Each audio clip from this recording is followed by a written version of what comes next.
lao này khai lao re re su tu don lo in rak khal kham ya kamo sorry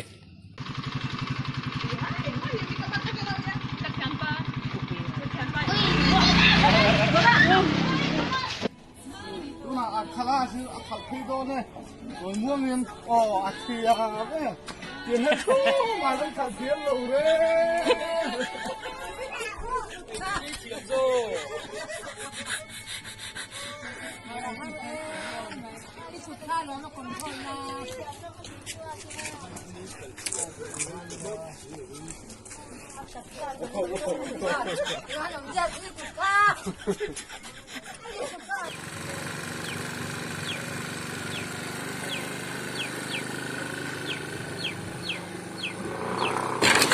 Ôi ôi ôi.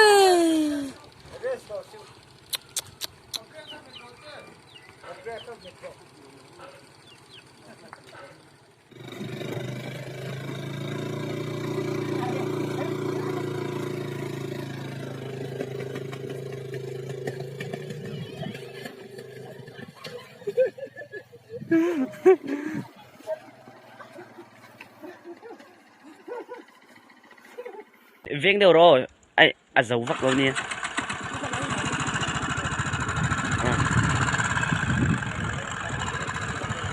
Lại tu.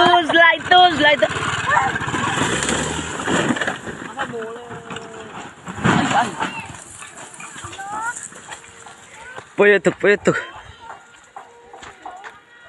Ui, chưa.